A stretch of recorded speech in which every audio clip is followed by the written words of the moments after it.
ঢাকা মেডিকেলে জরুরি বিভাগে চলছে চিকিৎসা, বন্ধ বহির্বিভাগ। জোরদার করা হয়েছে নিরাপত্তা। ডাক্তার কম থাকায় রোগী দুর্ভোগ চরমে। হামলার ঘটনায় গাইবান্ধা থেকে একজন আটক। বিডিআর হত্যাকাণ্ডের পুনঃ তদন্ত প্রক্রিয়া শিগগিরই শুরু হবে জানালেন স্বরাষ্ট্র উপদেষ্টা। সুশাসন ও ন্যায় বিচার প্রতিষ্ঠায় বদ্ধপরিকর সরকার।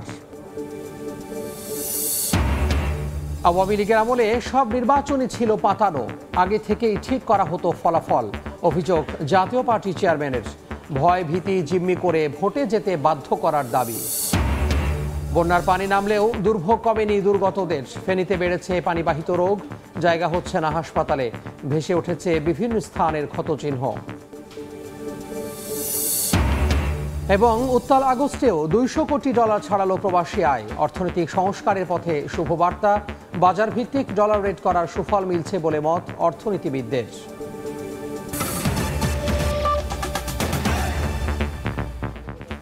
সময় সংবাদের সঙ্গে আছি আমি তোহা খান তামিম। ঢাকা মেডিকেল কলেজ হাসপাতালে মারধরের প্রতিবাদে ঢাকা কমপ্লিট শাটডাউন কর্মসূচি স্থগিত করলেও জরুরি বিভাগ ছাড়া বহির্বিভাগে চিকিৎসা দিচ্ছেন না চিকিৎসকরা। এতে সেবা পেতে চরম ভোগান্তির শিকার হচ্ছেন রোগীরা। সকাল থেকে ঢাকা মেডিকেলের জরুরি বিভাগে দেখা যায় উপচে পড়া ভিড়, তবে বন্ধ বহির্বিভাগ। এতে চরম ভোগান্তির শিকার হচ্ছে শত শত রোগী। চিকিৎসা না পেয়ে ফিরে যেতে দেখা গেছে তাদের। অনেকে চেষ্টা করেছেন জরুরি বিভাগে গিয়ে চিকিৎসা নিতে। দ্রুত এই সংকট নিরসনের প্রত্যাশা তাদের। চিকিৎসকরা হুঁশিয়ারি দিয়ে বলেছেন, আজ রাত 8টার মধ্যে হামলাকারীদের গ্রেফতার করা না হলে সব হাসপাতালের জরুরি বিভাগ আবার সেবা দেয়া বন্ধ করে দেয়া হবে।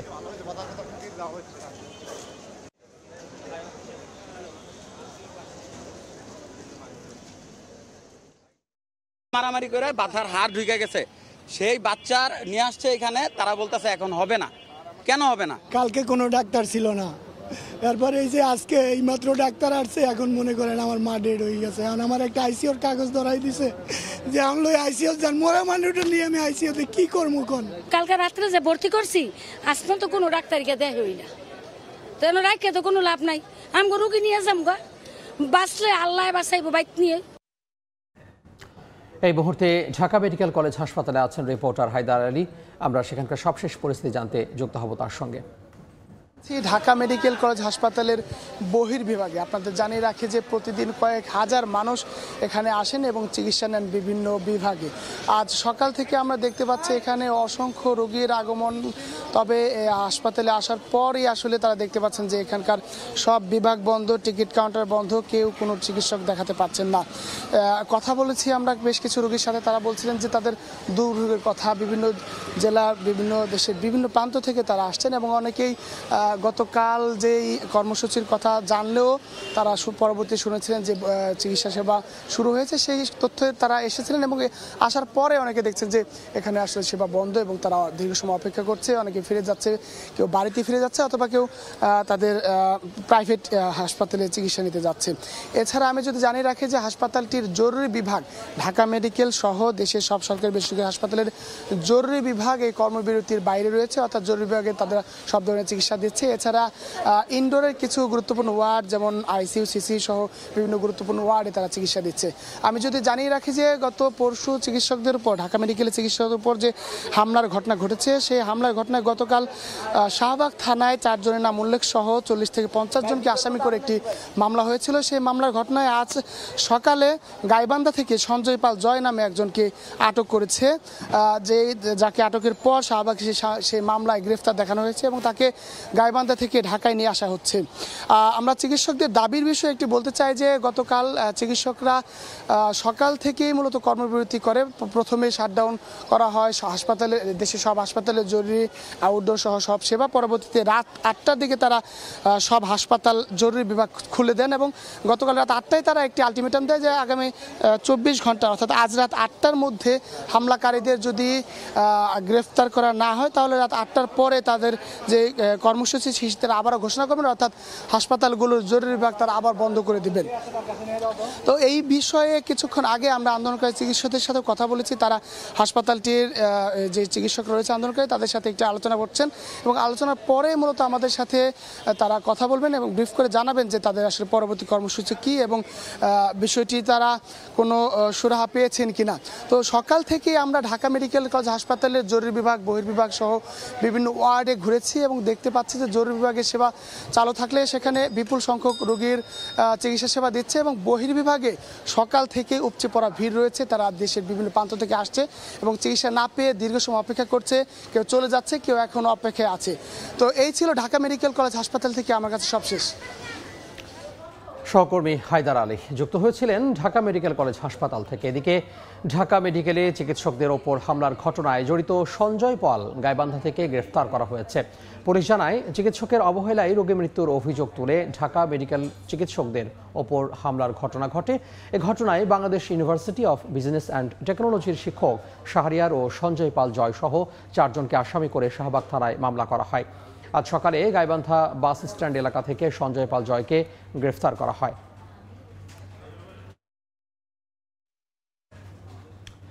অন্য প্রসঙ্গ, কেবল উপদেষ্টা হিসেবে নয়, সেনাবাহিনীর প্রাক্তন সদস্য হিসেবে বিডিআর হত্যাকাণ্ডের বিচার চান স্বরাষ্ট্র উপদেষ্টা মোহাম্মদ জাহাঙ্গীর আলম চৌধুরী। বিডিআর হত্যাকাণ্ডের পূর্ণ তদন্ত প্রক্রিয়া খুব শিগগিরই শুরু হবে বলেও জানান তিনি। সচিবালয়ে সাংবাদিকদের তিনি একথা জানান। বর্তমান সরকার জনগণের অধিকার, সুশাসন ও ন্যায় বিচার প্রতিষ্ঠায় বদ্ধপরিকর। শুধু স্বরাষ্ট্র উপদেষ্টা হিসাবে নয়, একজন সাধারণ নাগরিক ও সেনাবাহিনী প্রাক্তন সদস্য হিসাবে আমি বিডিআর হত্যাকাণ্ডের ন্যায় বিচার চাই। সঠিকভাবে এই হত্যাকাণ্ডের পূর্ণ তদন্ত ও ন্যায় বিচার প্রক্রিয়া শীঘ্রই শুরু করা হবে। আওয়ামী লীগের সাবেক সংসদ সদস্য হাজী মোহাম্মদ সেলিমকে গ্রেফতারের পর ডিবি হেফাজতে রাখা হয়েছে। তাকে আজই তোলার কথা রয়েছে আদালতে। লালবাগ থানায় হত্যা মামলায় তাকে 10 দিনের রিমান্ড চাইবে পুলিশ। এর আগে গতরাতে পুরান ঢাকার বংশাল থেকে হাজী সেলিমকে আটক করা হয়। হাজী সেলিম ও তার স্ত্রী গুলশান আরার বিরুদ্ধে জ্ঞাত আয় বহির্ভূত সম্পদ অর্জন ও সম্পদের তথ্য গোপনের অভিযোগে 2007 সালের 24 সেপ্টেম্বর মামলা করে দুদক। 2008 সালের 27 এপ্রিলে ওই মামলায় হাজী সেলিমের 13 বছরের কারাদণ্ড দেন আদালত। 2022 সালে ওই মামলায় 10 বছরের কারাদণ্ড বহাল রেখে রায় দেন হাইকোর্ট। পরে আদালতে আত্মসমর্পণ করলেও কিছুদিন কারাভোগের পর 2023 সালের জানুয়ারিতে উচ্চ আদালত তাকে জামিন দেন। এই মুহূর্তে ডিবি কার্যালয়ে আছেন রিপোর্টার আলামিন তুষার। আমরা বিস্তারিত জানতে সরাসরি যুক্ত হব তার সঙ্গে। তুষার, যেমনটা বলছিলাম যে আসলে 10 দিনের জন্য কিন্তু আসলে রিমান্ড চাওয়া হবে হাজী সেলিমের। এবং হাজী সেলিম কিন্তু দীর্ঘদিন আওয়ামী লীগের নেতা ছিলেন এবং তিনি কিন্তু ঢাকা 7 আসনের এই সাবেক সংসদ সদস্য ছিলেন। এবং লালবাগ থানার একটি হত্যা মামলায় কিন্তু তাকে গত রাতে কিন্তু গ্রেফতার দেখানো হয়েছে গত রাতে বংশাল থানা এলাকার আশপাশে থেকে। এবং আমরা যতটুকু জানতে পেরেছি যে আজিমপুর যে আবাসিক ভবন যে রয়েছে সরকারি কর্মকর্তা কর্মচারীদের, সেই এলাকার আশপাশ থেকেই কিন্তু তাকে গ্রেফতার করা হয়েছে এবং তারপর থেকে কিন্তু তাকে এখানে আসলে ডিবিতে কিন্তু আসলে রাখা হয়েছে। এবং দুপুর নাগাদ অর্থাৎ 2টার আগে অথবা পরে আমরা যতটুকু এখনও পর্যন্ত জানতে পেরেছি যে আইনি প্রক্রিয়াগুলো রয়েছে সেগুলো আসলে সমাপ্ত করে তারা ধীরে ধীরে সেগুলো করে আসলে তাকে দুপুর নাগাদ আদালতের দিকে নিয়ে যাবে ডিবি কার্যালয় থেকে।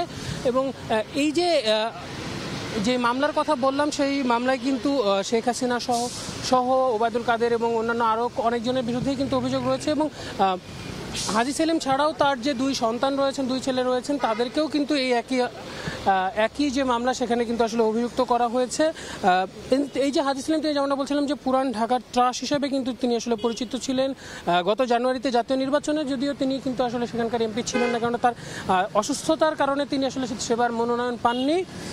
এবং তারপর থেকে আসলে 5 আগস্ট যখন সরকার পতন হয়, অর্থাৎ আওয়ামী লীগ সরকারের পতন ঘটে, তারপর থেকে কিন্তু তারা পলাতক ছিলেন। এবং যে সার্বিক অবস্থা সেইখান থেকে আসলে বলতে গেলে যে দুপুরের পর নাগাদ আমরা বুঝতে পারবো যে তাকে নেওয়া হবে এবং 10 দিনের যে রিমান্ড সেটা মঞ্জুর হবে কিনা সেটা আসলে আদালত থেকে আমরা আসলে জানতে পারবো। এই ছিল ডিবি কার্যালয় থেকে আমার কাছে সবশেষ তথ্য। সহকর্মী আলামিন তুষার যুক্ত হয়েছিলেন রাজধানীর মিন্টো রোডের ডিবি কার্যালয়ের সামনে থেকে। এসালামের ঘনিষ্ঠ সহযোগী এবং 1400 কোটি টাকার ঋণ খেলাপি আনসারুল আলম চৌধুরীকে চট্টগ্রাম শাহ আমানত বিমানবন্দর থেকে আটক করা হয়েছে। সকালে দুবাই যাওয়ার উদ্দেশ্যে বিমানবন্দরে আসেন ব্যবসায়ী আনসারুল আলম চৌধুরী। ইসলামী ব্যাংক থেকে ১,৪০০ কোটি টাকা ঋণ নিয়ে পরিশোধ না করার অভিযোগ থাকায় ইমিগ্রেশন পুলিশ তাকে আটকে দেয়। পরে পুলিশের কাছে হস্তান্তর করা হয়। ব্যবসায়ী আনসারুল আলম চৌধুরী বহুল আলোচিত এস আলম গ্রুপের ঘনিষ্ঠ হিসেবে পরিচিত। তার গ্রামের বাড়ি উত্তর চট্টগ্রামের রাউজানে। আওয়ামী লীগ সরকারের আমলে সব নির্বাচনই ছিল পাতানো, আগে থেকেই ঠিক করা ছিল ফলাফল, এমন অভিযোগ করেছেন জাতীয় পার্টির চেয়ারম্যান জিএম কাদের। আইন শৃঙ্খলা বাহিনী দিয়ে ভয় ভীতি ও জিম্মি করে নির্বাচনে যেতে বাধ্য করার দাবিও তার। সময় সংবাদকে দেয়া একান্ত সাক্ষাৎকারে তিনি বলেছেন, দলে বিভাজন, সংসদ ও কর্মসূচিতেও প্রভাব বিস্তার করত তৎকালীন ক্ষমতাসীন দলটি। এখন স্বাধীনভাবে রাজনীতি করতে চান তারা। নাজমুস সালিহির রিপোর্ট। ২০১৪ সালে দলীয় সরকারের অধীনে ভোটে না যাওয়ার সিদ্ধান্তে অনড় থাকে বিএনপি। ভোট ঠেকাতে আন্দোলন জোরদার করে তারা। এমন প্রেক্ষাপটে জাতীয় রাজনীতির কেন্দ্রবিন্দুতে আসে জাতীয় পার্টি। সে সময় জাতীয় পার্টির চেয়ারম্যান হোসেন মোহাম্মদ এরশাদ ভোটে অংশগ্রহণ নিয়ে ভিন্ন ভিন্ন বক্তব্য দিতে থাকেন। এক পর্যায়ে অসুস্থতার কথা বলে র্যাব পাহারায় তাকে নেওয়া হয় হাসপাতালে। জাতীয় পার্টির বর্তমান চেয়ারম্যান গোলাম মোহাম্মদ কাদেরের দাবি, সে সময় এরশাদকে ফাঁসির ভয় দেখিয়ে জোরপূর্বক নির্বাচনে যেতে বাধ্য করে হাসিনা সরকার। এমনকি নির্বাচনে আওয়ামী লীগই করেছে তাদের প্রচারণার কাজ। উনি শেষ মুহূর্তে নির্বাচনে যাবেন না বলেছেন, ডিক্লেয়ার দিলেন। আমরা সবাইকে উইথড্র করতে বলেন, আমরা উইথড্র করলাম। ওনাকে নিয়ে যে ঢোকানো হলো সিএমএইচ, এবং সেখানে তাকে বিভিন্ন ধরনের ব্ল্যাকমেইল করা হলো, এবং তাকে আমরা যতটুকু শুনেছি তাকে হত্যা মামলা দিয়ে তাকে ফাঁসি দেওয়া হবে, এরকম একটা বন্দোবস্ত করা হলো। ফলে উনি সামান্য কিছু লোক নিয়ে শেষে আসতে বাধ্য হলেন। আমাকে বলা হয়েছিল যে আপনি শুধু বলেন যে আমি নির্বাচনে আছি, তাহলে আপনি নির্বাচনে জিততে পারবেন। ২০১৮ সালের নির্বাচনে অংশগ্রহণ প্রসঙ্গে জিএম কাদের বলেন, দলীয় সরকারের অধীনে ভোটে অংশ নেওয়ার দায় বিএনপিরও আছে। আর ২০২৪ সালের নির্বাচনকে পাতানো আখ্যা দিয়ে জিএম কাদের বলেন, ভোটে না যাওয়ার সিদ্ধান্তের পরপরই তাকে আইন শৃঙ্খলা রক্ষা বাহিনী দিয়ে জিম্মি করা হয়। নির্বাচন তারা পাতানো করেছে। ১৭ তারিখে আমি উইথড্র করার সিদ্ধান্ত নিয়েছি। আমাদের দুজন সিনিয়র নেতাকে আমি বলেছি আমি কালকে উইথড্র করব, সেইভাবে প্রস্তুতি নিয়েছি। আমি লেখা চিঠিপত্র করে ইলেকশন কমিশনে পাঠানোর জন্য লোক পাঠিয়ে এই সময় কথা বলতেই দেখলাম যে আমার অফিসটা সম্পূর্ণভাবে ঘেরাও করে ফেলা হলো, এবং সমস্ত আইন শৃঙ্খলা রক্ষাকারী বাহিনী একেবারে আমার দরজা থেকে শুরু করে সাংবাদিক দাদি সব করে দিয়ে চারপাশে আমার লোককে বের করে দিয়ে দরজাঘাট বন্ধ করে দিয়ে আমাকে অবরুদ্ধ করে ফেলা হলো। দলে বিভাজন, সংসদ, এমনকি কর্মসূচিতেও আওয়ামী লীগ প্রভাব বিস্তার করত বলেও দাবি জিএম কাদেরের। নিয়ন্ত্রণগত যে দলের মধ্যে একটা ভাগ সৃষ্টি করে যদি আমি কাউকে কোনো কিছু করতে চাই সেরকম কিছু, তাহলে ওই ভাগকে মানে একটা তাদেরকে আমার থেকে দল থেকে ছুটিয়ে নিয়ে যাওয়া, আমার দলের লোকদেরকে বিভিন্ন প্রেশার করা। এমনকি পার্লামেন্টেও যে লাস্ট যেটা হয়েছিল সেখানেও তারা এমনভাবে মানে যেহেতু তারা ম্যানিপুলেট করেছে সব ইলেকশন, আমরা যখন কোনো প্রস্তাব নিতে যাই তখন এমপিদের উপর প্রেশার, যদি আমরা সংসদে কিছু করতে চাই। দলের মধ্যে যদি কোনো রকম সেরকম প্রোগ্রাম দিতে যাই, দলের একটা অংশ ওটা রাজি হচ্ছিল না। ওই ডিভিশনটা তারা ক্রিয়েট করে রেখেছিল আর্টিফিশিয়ালি, এবং যে কোনো সময় দলের মধ্যে একটা ঐক্যবদ্ধ দল রাখা সম্ভব হতো না, কষ্ট হতো। ওইটা রাখতে গিয়ে অনেক সময় অনেক কিছু কম্প্রোমাইজ করতে হতো। ছাত্র জনতার অভ্যুত্থানের পর স্বাধীনভাবে রাজনীতির প্রত্যয় জাতীয় পার্টির চেয়ারম্যান জিএম কাদেরের। তখন নির্বাচন আমরা যদি নাও যেতাম, হয়তো জাতীয় পার্টির আরেকটা অংশ যেত। নাজমুস সালেহী, সময় সংবাদ, ঢাকা। ধীর গতিতে কমছে ফেনী, নোয়াখালী, লক্ষ্মীপুরের বন্যার পানি, তবে কমেনি মানুষের দুর্ভোগ। এখনও পানিতে তলিয়ে আছে নোয়াখালীর বেশ কয়েকটি এলাকা। হাঁটু পানি মারিয়ে যেতে হচ্ছে গন্তব্যে। ফেনীর ৪৩টি ইউনিয়নের বেশিরভাগ ঘরবাড়ি বন্যায় ক্ষতিগ্রস্ত হয়েছে। বাদ যায়নি ২৫০ শয্যা বিশিষ্ট জেনারেল হাসপাতালটিও। ভবনের একতলার অর্ধেকই পানিতে ডুবে থাকায় নষ্ট হয়ে গেছে নানা সরঞ্জাম। এর মধ্যে আবার পানিবাহিত রোগীর সংখ্যা বেড়েছে দ্বিগুণেরও বেশি। ডায়রিয়া ওয়ার্ডে ধারণ ক্ষমতা ১৪ গুণ বেশি রোগী চিকিৎসা নিচ্ছেন। ভর্তি করেছি ৩ দিন যাবত, তার ভিতরে ঠিক মতো আমরা চিকিৎসা পাইতেছি না, কোনো ডাক্তার আসতেছে না। বাচ্চা পাতলা পায়খানা, বমি, মানে এগুলো বদ্ধ হয় না। ৪টা দিন অবস্থা খুবই খারাপ, কোনো ডাক্তার পাই না, কোনো ওষুধ নাই, কিছু নাই। শুধু নার্সরা দেয়, লিখে দেয়, আমরা ওষুধ নিয়ে আসি, দিতে গেলে আরেক ঝামেলা। ওখানে ওরা না মানুষ এসে কম, কিন্তু রুগীতে প্রচুর। বিস্তারিত জানাতে নোয়াখালীর মাইজদিতে আছেন রিপোর্টার সাইফুল্লাহ কামরুল এবং ফেনী সদর হাসপাতালে আছেন আতিয়ার সজল। আমরা সরাসরি প্রথমে যাব সাইফুল্লাহর কাছে। আমি এই মুহূর্তে দাঁড়িয়ে আছি নোয়াখালী পৌরসভার ৫ নম্বর ওয়ার্ড লয়ার্স কলোনি এলাকায়। গত ৪ দিন এখানে নোয়াখালীতে বৃষ্টি না হওয়াতে এখানে পানি একটু কমেছে, নোয়াখালী পানি উন্নয়ন বোর্ডের নির্বাহী প্রকৌশলী মুন্সি আমির ফয়সাল আমাদেরকে জানিয়েছেন গত 15 ঘন্টায় এখানে নোয়াখালীতে 4 সেন্টিমিটার পানি কমেছে।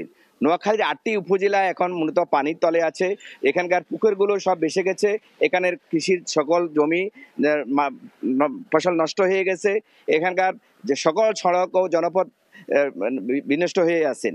নোয়াখালী সড়ক বিভাগের যিনি নির্বাহী প্রকৌশলী সৌম্য সরকার তিনি জানিয়েছেন আমাদেরকে নোয়াখালীতে প্রায় 123 কিলোমিটার সড়ক বিভাগের রাস্তা নষ্ট হয়েছে। স্থানীয় সরকার প্রকৌশলী অধিদপ্তরের যিনি নির্বাহী প্রকৌশলী তিনি আমাদেরকে জানিয়েছেন যে নোয়াখালীতে সড়ক বিভাগের 2500 কিলোমিটার রাস্তা নষ্ট হয়েছেন।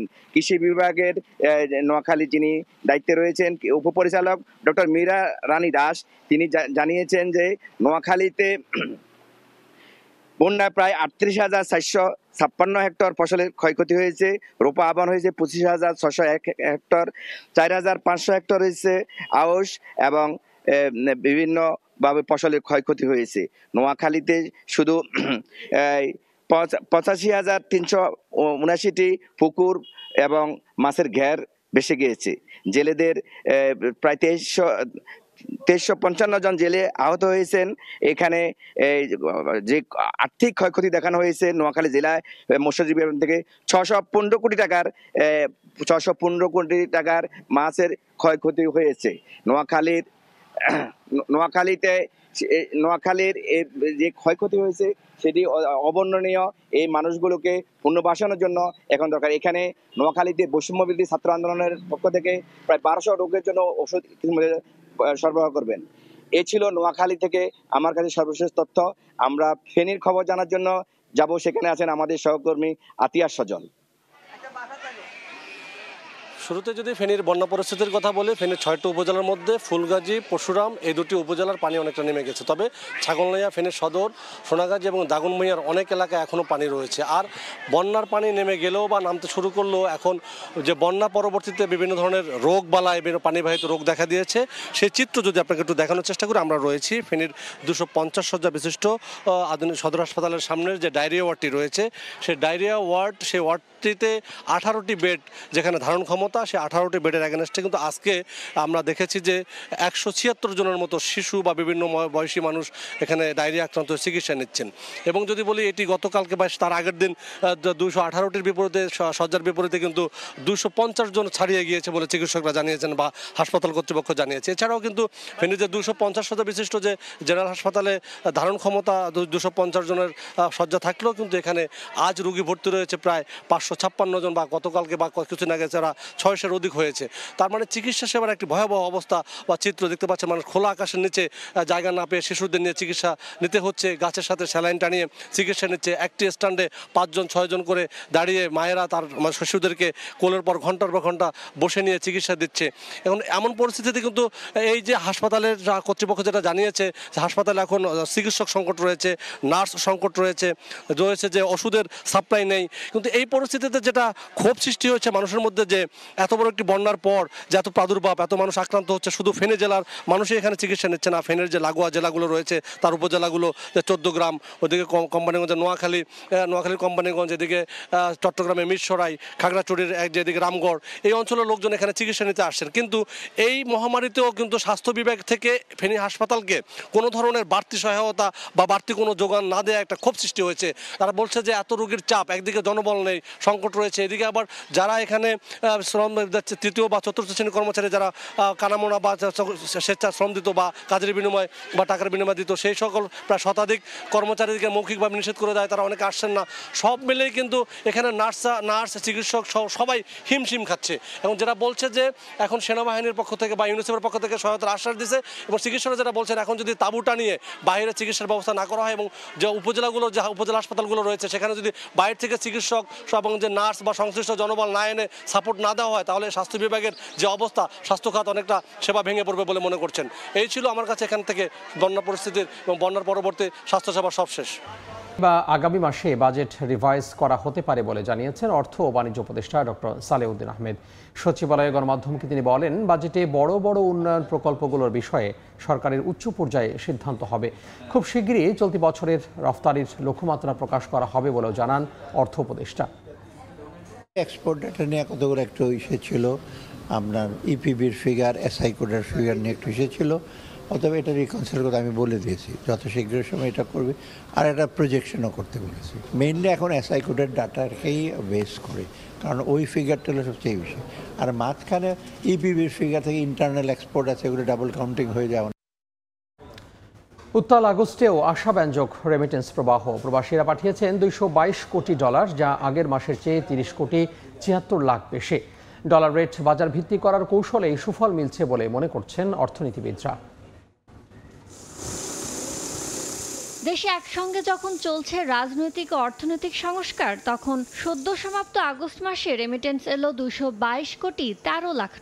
জুলাইয়ের চেয়ে 30 কোটি 76 লাখ টাকা বেশি পাঠিয়ে দেশের রিজার্ভ শক্তিশালী করতে নিজেদের পরিশ্রম ও ভালোবাসার জানান দিলেন প্রবাসীরা। আগস্টে বৈদেশিক মুদ্রার এমন উত্থানকে আগামী দিনের জন্য শুভ বার্তা হিসেবে দেখছেন অর্থনীতিবিদরা। রেমিটেন্সে যেহেতু দরগুলো কম্পিটিটিভ দর পাওয়া যাচ্ছে, যে রেমিটেন্সের প্রবাহে উন্নতি দেখা গেল। অগস্ট মাসে এই অস্বাভাবিক একটা পরিস্থিতি থাকা সত্ত্বেও, মানে 5 তারিখের পরে তো পরিস্থিতি স্বাভাবিক হয়নি, তারপরেও যে রেমিটেন্স এসছে এবং ঈদের পরে তো একটু কমে যায়, এটা কিন্তু একটা গুড ইন্ডিকেশন। ডলারের দাম বেঁধে রাখার নীতি থেকে বের হওয়ার কারণে বৈধ পথে বাড়ছে রেমিটেন্সের প্রবাহ। এমনটি জানিয়ে বৈদেশিক মুদ্রার যোগান বাড়াতে ডলার রেটকে প্রয়োজনে আরও বাজার ভিত্তিক করার তাগিদ দিচ্ছেন অর্থনীতিবিদরা। এক্সচেঞ্জ রেটকে ফ্লেক্সিবল করা এবং ক্রলিং পেট তো ওরা বলেছিল যে একটা অন্তর্বর্তীকালীন ব্যবস্থা, সেইটা অন্তর্বর্তীকালীন ব্যবস্থা থেকে বেরিয়ে যাওয়ার একটা উল্লেখযোগ্য পদক্ষেপ বলে আমি বলবো। বাজারে সরবরাহ চাহিদার ভিত্তিতে যদি ব্যান্ডটা আরও ওয়াইডেন করতে হয়, আগামীতে সেটা করা লাগবে। কিন্তু আমার মনে হয় 120 টাকার যে দরটা এখন ঠিক করা হয়েছে, এটা বাজারের চেয়ে খুব বেশি দূরত্ব আছে বলে আমার মনে হয় না। বাংলাদেশ ব্যাংকের পরিসংখ্যান অনুযায়ী গেল অর্থ বছরের শেষ 3 মাসে $200 কোটি বেশি রেমিটেন্স আসার পর চলতি অর্থ বছরের প্রথম মাস জুলাইয়ে তা নেমে আসে $191 কোটি 38 লাখ। জুলাই মাসে বৈষম্য বিরোধী ছাত্র আন্দোলনের মুখে অনিশ্চয়তা চেপে বসেছিল প্রবাসীদের মনে। ইয়ানুর শিফাত, সময় সংবাদ, ঢাকা। কুইক রেন্টালে দায়মুক্তির বৈধতা চ্যালেঞ্জ করে রিট হয়েছে উচ্চ আদালতে। সুপ্রিম কোর্টের 2 আইনজীবী হাইকোর্ট বিভাগের সংশ্লিষ্ট শাখায় এই রিটটি করেন। বিদ্যুৎ ও জ্বালানির দ্রুত সরবরাহ বৃদ্ধি বিশেষ বিধান আইন 2010-এর 9 ধারায় বলা হয়েছে, এই আইনের অধীন কোনো কাজ বা নির্দেশের বৈধতা সম্পর্কে কোনো আদালতে প্রশ্ন উত্থাপন করা যাবে না। এই আইনকে সংবিধানের লঙ্ঘন বলে উল্লেখ করা হয়েছে রিটে। বিবাদী করা হয়েছে আইন মন্ত্রণালয়ের সচিব, অর্থ বিভাগের সচিব, বিদ্যুৎ জ্বালানি ও খনিজ সম্পদ সচিব, পেট্রোবাংলা চেয়ারম্যান ও বিদ্যুৎ উন্নয়ন বোর্ডের চেয়ারম্যানকে। একই সঙ্গে পছন্দমতো ব্যক্তিদের কুইক রেন্টালে সুবিধা দেওয়ার বৈধতা নিয়েও প্রশ্ন তুলেছেন রিটকারী আইনজীবীরা। ঢাকা মেডিকেলে চিকিৎসকদের উপর হামলার প্রতিবাদে খুলনা মেডিকেলে বিক্ষোভ করছেন ইন্টার্ন চিকিৎসকরা। তবে স্বাভাবিক রয়েছে হাসপাতালের চিকিৎসা সেবা। এই মুহূর্তে সেখানে আছেন বেলাল হোসেন সজল, আমরা সরাসরি যুক্ত হব তার সঙ্গে। সজল, ঢাকা মেডিকেল কলেজ হাসপাতালের চিকিৎসকের যে উপরে যে হামলা, সেই হামলার ঘটনার প্রতিবাদে আমরা দেখতে পাচ্ছি আজ সকাল থেকেই কিন্তু খুলনা মেডিকেল কলেজ হাসপাতালে যারা ইন্টার্ন চিকিৎসক রয়েছেন, পোস্ট গ্রাজুয়েট চিকিৎসক এবং খুলনা মেডিকেল কলেজের যারা শিক্ষার্থী রয়েছে, তারা এই আন্দোলন, যে বিক্ষোভ সমাবেশ এবং প্রতিবাদ যে কর্মসূচি, তার মধ্যে তারা কিন্তু একত্রিত হয়েছেন। খুলনা মেডিকেল কলেজ হাসপাতালের যে প্রধান ফটকটি রয়েছে, সেই ফটকের সামনেই জরুরি বিভাগের সামনে তারা দাঁড়িয়ে আছেন। তারা যেটি বলছেন যে তাদের কিন্তু কর্মবিরতি চলছে এবং এই কর্মবিরতির ফলে কিন্তু খুলনা মেডিকেল কলেজ হাসপাতালের চিকিৎসা সেবা কিন্তু শতভাগ ব্যাহত হচ্ছে না। তারা যেটি বলছেন, সিনিয়র চিকিৎসক তারা কিন্তু রোগীদের সেবা দিচ্ছেন। পাশাপাশি যারা ইন্টার্ন চিকিৎসক রয়েছেন, তারাই কিন্তু এই আন্দোলনে যোগদান করেছেন এবং তারা যেটি বলছেন, শুধুমাত্র ঢাকা মেডিকেল কলেজ হাসপাতালে একটি ঘটনাকে কেন্দ্র করে নয়, এর আগেও কিন্তু খুলনা মেডিকেল কলেজ হাসপাতাল সহ বিভিন্ন হাসপাতালে কিন্তু চিকিৎসক রোগীদের উপর যে ধরনের হামলার ঘটনা ঘটে, বারবার পুনরাবৃত্তি যেন না হয়, তারা কিন্তু তাদের সুরক্ষার জন্যই কিন্তু আজকের এই আন্দোলন বলে বা কর্মসূচি পালন করছে বলে জানিয়েছেন। তারা যেটি বলছেন যে যতক্ষণ পর্যন্ত এই যে যারা অপরাধী তাদেরকে আজ রাত 8টার মধ্যে কিন্তু তারা গ্রেফতারের দাবি জানিয়েছেন। পাশাপাশি স্বাস্থ্য পুলিশ এবং স্বাস্থ্য সুরক্ষা আইন তারা কিন্তু বাস্তবায়নের দাবি জানিয়েছেন। তারা যেটি বলছেন যে এই মুহূর্তে আনসার সদস্যরা হাসপাতালে নেই বিধায় কিন্তু যারা নারী চিকিৎসক রয়েছে, ইন্টার্ন চিকিৎসক রয়েছে, তারা কিন্তু নিরাপত্তাহীনতা ভুগছেন। তাদের কিন্তু রাতেও কিন্তু এই খুলনা মেডিকেল কলেজ হাসপাতালে সেবা দিতে হচ্ছে। সেক্ষেত্রে কিন্তু তারা এখানে নিরাপত্তাহীনতার কথাও বলছে। তারা যেটি বলছেন দ্রুত সময়ের মধ্যে কিন্তু এই যে নিরাপত্তার ব্যবস্থা সেটি কিন্তু করতে হবে। তারা যেটি বলছেন যে 1:1 যে একজন চিকিৎসকের জায়গায় কিন্তু একজন পুলিশ সদস্য বা আনসার সদস্য, তাদের কিন্তু একজন নিরাপত্তা কর্মী তাদের নিরাপত্তার জন্য প্রয়োজন। যতক্ষণ পর্যন্ত তারা এই নিরাপত্তা বাস্তবায়ন না হচ্ছে তারা কিন্তু এই ধরনের আন্দোলন সেটি কিন্তু চালিয়ে যাবেন বলে জানিয়েছেন। এছাড়া আপনাদের যদি বলি খুলনা মেডিকেল কলেজ হাসপাতালে যারা ভর্তি রয়েছেন তারাও কিন্তু চিকিৎসা পাচ্ছেন। এছাড়া বহির্বিভাগে চিকিৎসকরা কিন্তু এই চিকিৎসা সেবা দিয়ে যাচ্ছেন। এখানে শুধুমাত্র ইন্টার্ন চিকিৎসক এবং শিক্ষার্থী এবং পোস্ট গ্রাজুয়েট চিকিৎসা তারা কিন্তু কর্মবিরতি চালিয়ে যাচ্ছেন। এই ছিল আমার কাছে খুলনা মেডিকেল কলেজ হাসপাতাল থেকে চিকিৎসকের উপর হামলার ঘটনায় প্রতিবাদের যে কর্মবিরতি এবং বিক্ষোভ সমাবেশ।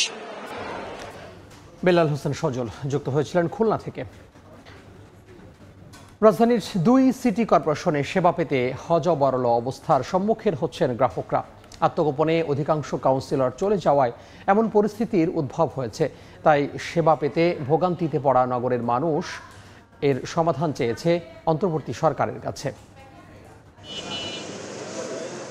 5 আগস্ট আওয়ামী লীগ সরকার পতনের পর অনেকটাই স্থবির 2 সিটির নাগরিক সেবা। আত্মগোপনে আছেন 2 সিটির মেয়র। মামলা ও হামলার ভয়ে প্যানেল মেয়র ও ওয়ার্ড কাউন্সিলর সহ অধিকাংশ জনপ্রতিনিধি এখন পলাতক। কাউন্সিলর অফিস বন্ধ, অনেক লোকে এসে খোঁজ করে। একটা নাগরিক সার্টিফিকেট নিতে আসছিলাম, এখন কাউন্সিলর নাই আর প্রতিনিধি আছে, এদের কাছে দিয়ে গেলাম, কালকে দিয়ে দিবে আর কি। জনপ্রতিনিধিদের অনুপস্থিতিতে ভোগান্তিতে পড়েছেন নাগরিকরা। জাতীয়তা ও চারিত্রিক সনদ, উত্তরাধিকার সনদ, জন্মমৃত্যু সনদ, জন্ম নিবন্ধন সংশোধন, ওয়ারিশ ও প্রতিবন্ধী ভাতা সত্যায়িতর মতো প্রায় 14টি সেবা থেকে বঞ্চিত সিটি কর্পোরেশনের বাসিন্দারা। নতুন যারা জন্ম নিবন্ধন করতে আসে, ঘুরে যাইতেছে, টিকা দেওয়ার জন্য অনেক আইসা ঘুরে যাইতেছে। সুযোগ সুবিধা সাধারণ জনগণ পায়, সেই সুবিধাগুলোর কথা বিবেচনা করে তারা যদি একজন প্রতিনিধি নিয়োগ করে সেক্ষেত্রে আমাদের জন্য খুবই সুবিধা হবে। উত্তর ও দক্ষিণের বেশ কয়েকটি কাউন্সিলরের কার্যালয়ে গিয়ে দেখা যায় অধিকাংশ কার্যালয়ে ভাঙচুর চালানোর কারণে তালা ঝুলছে ফটকে। স্থানীয়রা জানিয়েছেন 5 আগস্টের পর থেকেই কার্যালয় বন্ধ। টিসিবির কার্ড নেওয়ার জন্য যারা আসতেছে তারা ঘুরে যাচ্ছে। যারা কার্ড পাচ্ছে না, নতুন লোক যদি এখানে বসানো হয় তাহলে তারা কার্ড পাবে, তারা সুবিধা বঞ্চিত হবে না। প্রশাসক নিয়োগের মাধ্যমে সচল রাখার চেষ্টা করা হলেও নির্বাচিত প্রতিনিধি কার্যালয়ে না থাকায় ভোগান্তির শেষ নেই প্রয়োজনে আসা সেবা প্রত্যাশীদের। তবে কিছু কার্যালয়ে স্বল্প সংখ্যক কর্মী দিয়ে চেষ্টা চালানো হচ্ছে কার্যক্রম চালু রাখার। প্রশাসক সাহেব যখন এসেছেন এখনো আমাদেরকে যেভাবে ডেকে বা বলা দরকার সেটা করেনি, এখনো আমাদেরকে কোনো ইনস্ট্রাকশন দেননি। আমার অফিস পুরা গেছে, একটা চিঠি দিয়েছি, আমি জিডি করেছি, আমি জিডির কপিও দিয়েছি, এখানে বসতে পারতেছি না, আমি বাসায় বসে কাজ করছি, এটারও চিঠি তার কাছে দেওয়া আছে। দক্ষিণ সিটির প্রশাসক জানান জন্ম ও মৃত্যু সনদ সহ অন্যান্য কার্যক্রম অব্যাহত রয়েছে। তবে কাউন্সিলরদের দায়িত্ব পালনের বিষয়ে সিদ্ধান্ত নেবে অন্তর্বর্তী সরকার। আগামী 1 সপ্তাহের মধ্যে সব সেবা কার্যক্রম চালু হবে বলে আশ্বস্ত করেন উত্তর সিটির প্রধান নির্বাহী কর্মকর্তা। স্থানীয় সরকার বিভাগকে আমাদের যে চ্যালেঞ্জগুলো আছে বা আসতে পারে সেই বিষয়গুলো অবহিত করেছি।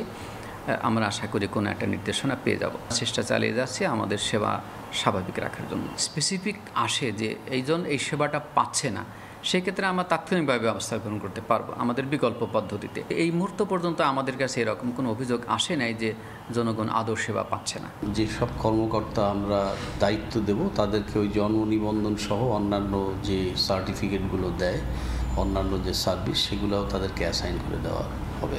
আমরা হোপফুল যে এই সপ্তাহের মধ্যেই এটা অ্যাজ ইট ইজ চলে যাবে।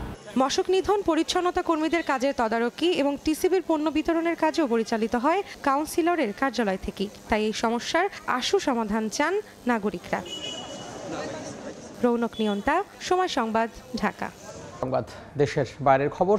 আগামী 5 নভেম্বর যুক্তরাষ্ট্রের প্রেসিডেন্ট নির্বাচন প্রচারণায় ব্যস্ত সময় পার করছেন 2 প্রার্থী কামালা হ্যারিস ও ডোনাল্ড ট্রাম্প। নির্বাচনের দিন যতই ঘনিয়ে আসছে ততই জনপ্রিয়তায় এগিয়ে যাচ্ছেন কামালা। তবে যে কোনো মূল্যে ডেমোক্র্যাট প্রার্থীকে ঠেকাতে মরিয়া ডোনাল্ড ট্রাম্প। যুক্তরাষ্ট্র থেকে বিস্তারিত জানাচ্ছেন লস্কর আল মামুন। মার্কিন প্রেসিডেন্ট নির্বাচনকে সামনে রেখে শুরুতে অনেকটা অপ্রতিরোধ গতিতেই ধাবিত হতে দেখা যায় ডোনাল্ড ট্রাম্পকে। অনেকে ধরেই নেন দ্বিতীয় মেয়াদে ক্ষমতার পথে ট্রাম্প। প্রথম বিতর্কে বাইডেনকে ধরাশয়ী করার পর ভূমিধস বিজয়ের কথাও বলেন কেউ কেউ।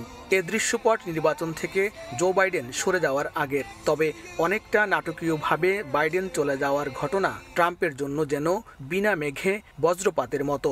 কামালা হ্যারিস বাইডেনের স্থলাভিষিক্ত হওয়ার পর থেকে বদলে যায় পুরো চিত্র। চালকের আসনে বসেন কামালা। এখন পর্যন্ত বেশিরভাগ জনমত জরিপে এগিয়ে রয়েছেন কামালা হ্যারিস। রয়টার্সের সবশেষ জাতীয় জনমত জরিপ অনুসারে সারা দেশে ট্রাম্পের চেয়ে কামালা হ্যারিস 4 পয়েন্টে এগিয়ে। শুধু তাই নয়, ট্রাম্পের সমর্থক হিসেবে পরিচিত ফক্স নিউজের সবশেষ জরিপে সানবেল্ট হিসেবে পরিচিত 4টি অঙ্গরাজ্যের 3টিতেই এগিয়ে কামালা। 59 বছর বয়সী কামালার এমন অব্যাহত সাফল্যে দিশেহারা 78 বছর বয়সী ট্রাম্প। কামালাকে কটাক্ষ করে তির্যক মন্তব্যের মাত্রা বাড়িয়েছেন তিনি। তার নানা বেফাঁস বক্তব্যে নিজের সমর্থকরাই বিব্রত হচ্ছে। সাম্প্রতিক ট্রাম্পের বিরামহীন মিথ্যে আর অসামঞ্জস্য কথাবার্তা শুনে তার মানসিক ভারসাম্য নিয়ে প্রশ্ন উঠেছে। লস অ্যাঞ্জেলেস টাইমস বলছে লোকটা আসলেই মানসিক রোগে ভুগছেন। পাবলিক রেডিও NPR জানিয়েছে ফ্লোরিডায় তাঁর মারে লাগো বাসভবনের সংবাদ সম্মেলনে ট্রাম্প 162টি মিথ্যা কথা বলেন। ওয়াশিংটন পোস্ট গত 4 বছরে ট্রাম্পের বলা মিথ্যার যে হিসাব রেখেছে তা এরই মধ্যে 30,000 ছাড়িয়েছে। এক কথায় কামালা ঝড়ে বিপর্যস্ত ট্রাম্প এখন ঘুরে দাঁড়াতে প্রাণপণ চেষ্টা চালালেও তার কথার লাগাম না টানলে সহসা সুফল মিলছে না বলে মনে করছেন রাজনৈতিক বিশ্লেষকরা। অন্যদিকে ট্রাম্পের এমন পাগলামি হ্যারিস ও তার প্রচার শিবির বেশ উপভোগ করে নীরবে এগিয়ে যাচ্ছেন। লস্কর আল মামুন, সময় সংবাদ, যুক্তরাষ্ট্র। 6 জিম্মির মরদেহ উদ্ধারের ঘটনায় বিক্ষোভে উত্তাল তেল আবিব। নেতানিয়াহু সরকারের পদত্যাগের দাবিতে রোববার রাতে রাস্তায় নামেন লাখ লাখ মানুষ। হামাসের হাতে থাকা জিম্মিদের উদ্ধারে দ্রুত যুদ্ধবিরতি চুক্তির আহ্বান জানান তারা। একই সঙ্গে সোমবার ইসরায়েলে সাধারণ ধর্মঘটের ডাক দেওয়া হয়। এর মধ্যেই অবরুদ্ধ গাজায় অব্যাহত আছে ইসরায়েলি আগ্রাসন। রোববার একটি স্কুলে বিমান হামলায় নিহত হয়েছেন অন্তত 11 ফিলিস্তিনি। বিক্ষোভের আগুনে জ্বলছে ইসরায়েল। গাজার একটি সুড়ঙ্গ থেকে 6 জিম্মির মরদেহ উদ্ধারের ঘটনার প্রতিবাদে রোববার তেল আবিবের রাস্তায় নামে প্রায় 5 লাখ ইসরায়েলি। হামাসের হাতে জিম্মিদের মুক্ত করতে অবিলম্বে যুদ্ধবিরতির চুক্তিতে রাজি হতে সরকারের প্রতি আহ্বান জানান বিক্ষোভকারীরা। প্রধানমন্ত্রী ত্যাগের দাবিও জানান অনেকে। এ সময় পুলিশের সঙ্গে আন্দোলনকারীদের ধস্তাধস্তির ঘটনা ঘটে। বিক্ষোভ থেকেই সোমবার ইসরায়েল জুড়ে সাধারণ ধর্মঘট ডেকেছে প্রধান একটি শ্রমিক ইউনিয়ন। নিহত 6 জন জিম্মির পরিচয় পাওয়া গেছে। এদের মধ্যে একজন যুক্তরাষ্ট্রের নাগরিক। এদিকে বিক্ষোভের জেরে নেতানিয়াহু জানান জিম্মিদের মুক্ত করার জন্য চুক্তি এবং নাগরিকদের নিরাপত্তার সুরক্ষা দিতে প্রতিশ্রুতিবদ্ধ তিনি। তবে হামাস জিম্মিদের মুক্ত করতে চায় না বলেও অভিযোগ করেন নেতানিয়াহু। গত বছরের নভেম্বরে গাজায় 7 দিনের যুদ্ধবিরতির সময় হামাস শতাধিক জিম্মিকে মুক্তি দিয়েছিল। অন্য জিম্মিদের মুক্তির জন্য যুক্তরাষ্ট্র, মিশর ও কাতারের মধ্যস্থতায় গাজায় একটি যুদ্ধবিরতি চুক্তিতে উপনীত হওয়ার চেষ্টা চলছে। এদিকে গাজায় ইসরায়েলি বর্বরতা যেন থামছেই না। পোলিও ইস্যুতে 3 দিনের জন্য যুদ্ধবিরতিতে সম্মত হলেও হামলা অব্যাহত রেখেছে ইসরায়েলি বাহিনী। রোববার একটি স্কুলে বিমান হামলা চালায় নেতানিয়াহু বাহিনী। এই ঘটনায় বেশ কয়েকজন ফিলিস্তিনি হতাহত হয়েছেন। উপত্যকাটির স্বাস্থ্য মন্ত্রণালয় জানায় ইসরায়েলি বাহিনীর হামলায় গাজায় এখন পর্যন্ত 40,000-এর বেশি মানুষ নিহত হয়েছেন। সেই সঙ্গে আহত হয়েছেন লাখ লাখ ফিলিস্তিনি। অর্জিতা শেজিন, সময় সংবাদ। রাশিয়ার পূর্বাঞ্চলে নিখোঁজ হওয়া হেলিকপ্টারটি বিধ্বস্ত হয়েছে। ভয়াবহ এই দুর্ঘটনায় আরোহীদের কেউই বেঁচে নেই। রোববার রুশ বার্তা সংস্থা তাস জানায় 19 জন যাত্রী ও 3 ক্রু সহ উধাও হয়ে যায় MI-80 নামের হেলিকপ্টার। শনিবার ভাজকাজের্স আগ্নেয়গিরির কাছের একটি ঘাঁটি থেকে উড্ডয়ন করে। এরপর স্থানীয় সময় ভোর 4টায় অবতরণের কথা থাকলেও আর খুঁজে পাওয়া যায়নি। পরে হেলিকপ্টারের বিধ্বস্তের বিষয়টি নিশ্চিত করা হয়। ধারণা করা হচ্ছে প্রবল বৃষ্টি ও ঘূর্ণিঝড়ের কবলে পড়ে হেলিকপ্টারটির দুর্ঘটনার শিকার হয়।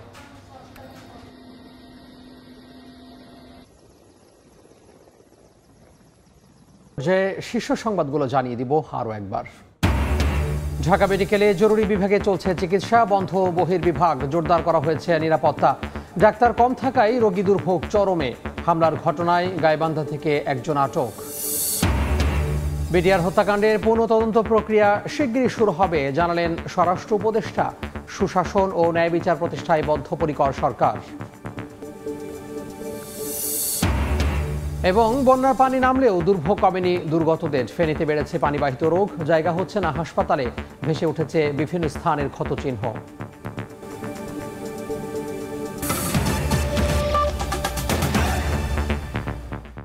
এই ছিল সময় সংবাদে, সঙ্গে থাকুন সময়ের।